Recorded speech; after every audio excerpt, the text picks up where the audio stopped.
आज मेरी मां की आंखों में ममता की जगह हमदर्दी क्यों है? ये लोग जिनसे मैं अनजान हूं, मैं इनका भगवान कैसे बन गया? जिस मां को मैंने कभी देखा भी नहीं, उसके घाव देखकर मेरी आंखों में आंसू क्यों आ गए? क्यों? मैं हूं कौन? हमारे भगवान अमरेंद्र बाहुबली का अंश हो तुम। अपनी मां देवसेना के 25 वर्षों की प्रतीक्षा का परिणाम हो तुम।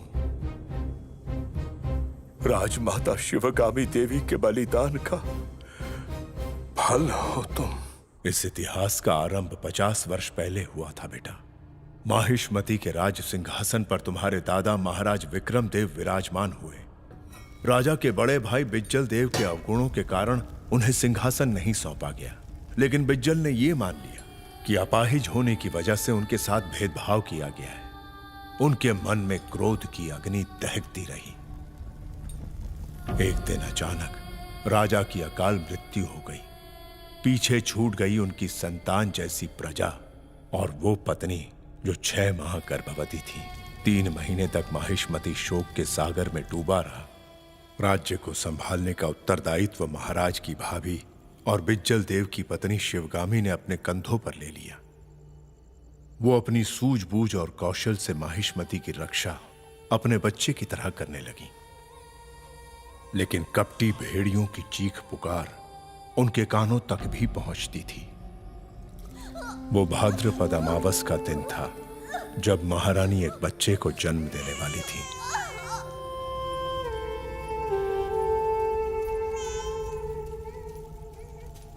महारानी को बचा नहीं पाए माँ।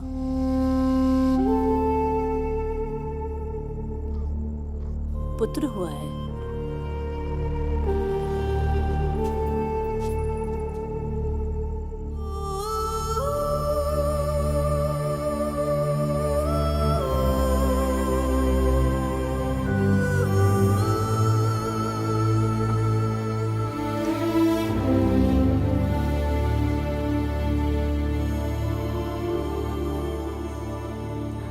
बाहुबली।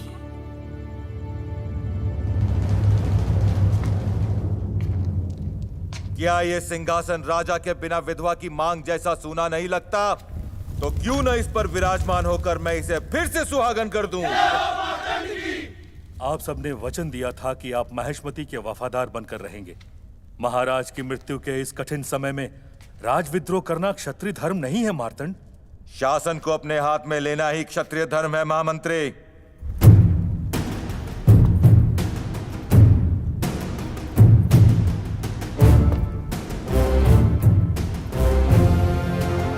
शिवगामी देवी,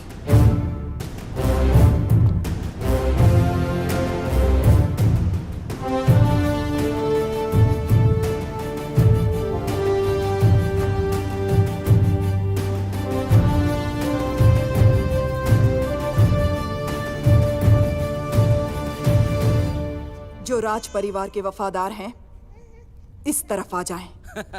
औरत के पीछे कौन खड़ा होगा शिवगामी?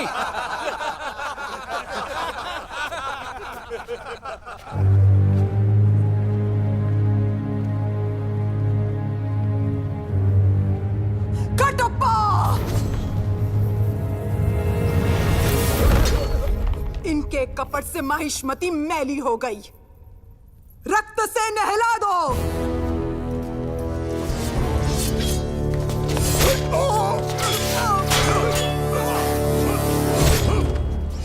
वो हमारे लोगों को मार रहा है, तुम लोग क्या देख रहे हो? जाओ उस गुलाम और इस शिवगामी को मार डालो। मारो इस कटप्पा को, मार डालो।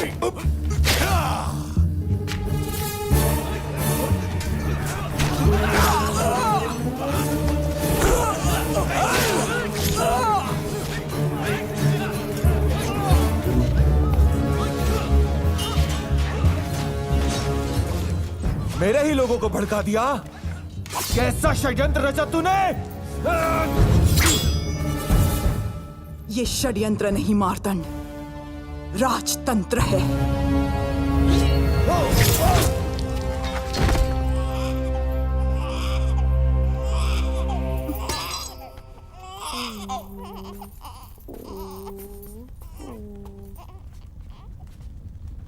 देवी, आपकी युद्ध रीति और राजनीति हमने अपनी आंखों से देखी है। आप इस सिंहासन पर विराजिए और इस राज्य का पालन कीजिए। नहीं महामंत्री, वो मेरा स्थान नहीं है। फिर किसका है देवी? ये कैसे पूछ सकते हो महामंत्री? उस सिंहासन के लिए ही तो जन्मा है मेरा पुत्र भल्लाल देव। बोलो शिवगामी।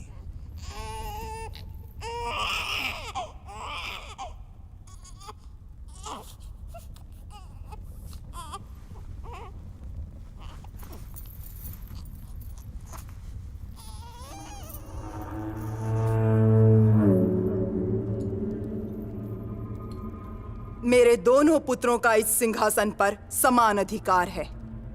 इनमें से बड़ा होकर जो भी महावीर बनेगा, देशवासियों का मान सम्मान जीतेगा, वही महाराजा कहलाएगा। ये मेरा वचन है। मेरा वचन ही है शासन। ममता से भरी। बहुत भूख लगी है, मुझे भी खिला दो। युवराज, आप सब खड़े क्यों हो गए? बैठिए। आप खिलाइए। युवराज, आपका यहाँ आना उचित नहीं और हमारे साथ बैठना तो बिल्कुल नहीं। भूख लगी है तो बातों से पेट भरोगे क्या? युवराज, आपके लिए राज मंदिर में 5 पकवान तैयार हैं। तो होंगे, लेकिन इस खाने में क्या गलत है? महक से तो मुंह में पानी आ रहा है। गलत क्या है आप जानते हैं युवराज। आप राज कुटुंब के हैं और हम छोटी जाति। तो फिर ठीक है, माहिष्मती का युवराज आपको आदेश दे रहा है। खिला दो मामा।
क्या बात है भल्लाल। जब मैं राजा बनूंगा तुम होगे मेरे सेनापति।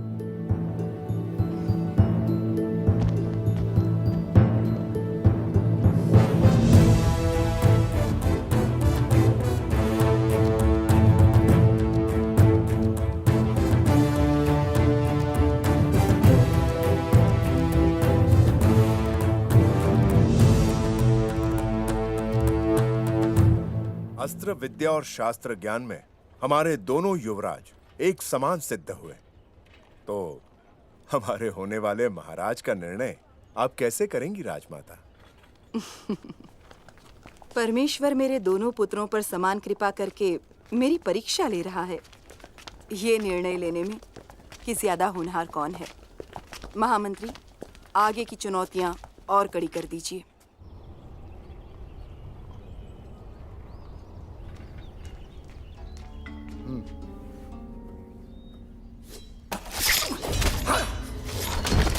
किसे राजा बनाया जाए ये निर्णय अभी हुआ भी नहीं और राजमाता के सामने एक नई समस्या आ गई। उनके विश्वास पात्र साकेत के रूप में।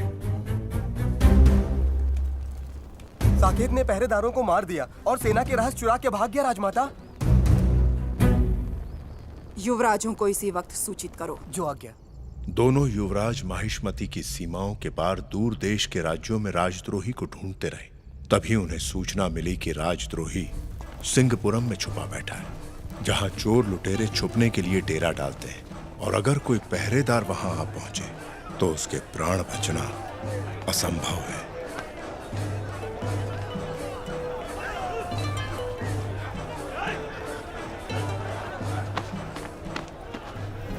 इससे पहले तुम्हें कभी नहीं देखा। मैं यहाँ पर नया हूँ। कपड़ों में छुरी, ये क्यों चाहिए? गुप्तचर हो?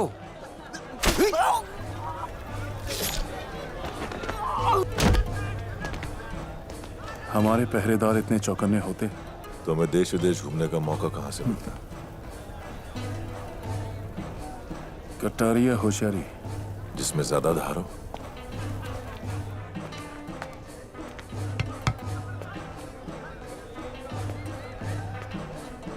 मदिरा है?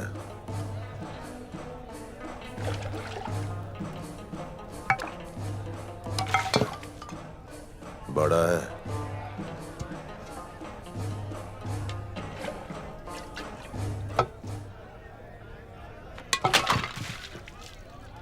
और बड़ा है?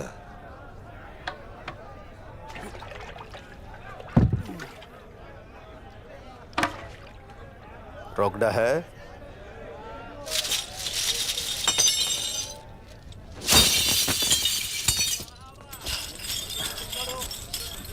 मेरे सारे भाइयों की प्यास बुझा दे, इतना है।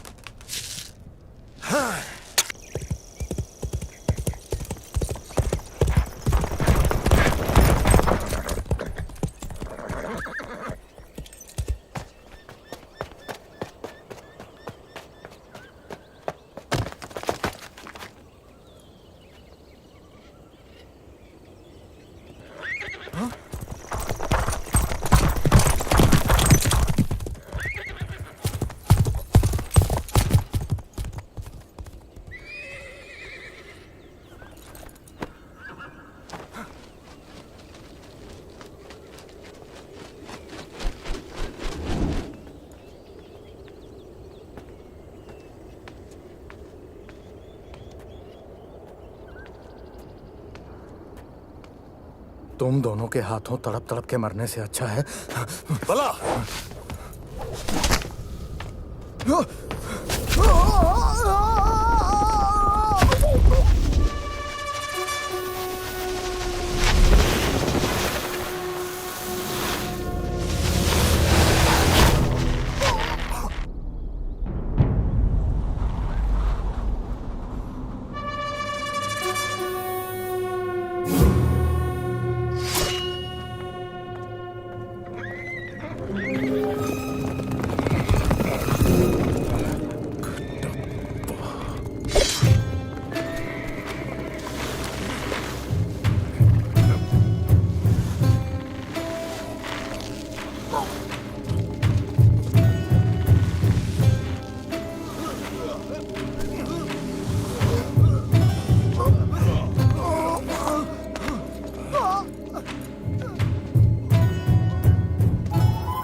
हमारे रहस्य तुमने किसको पहुंचाए? बोलो। काल के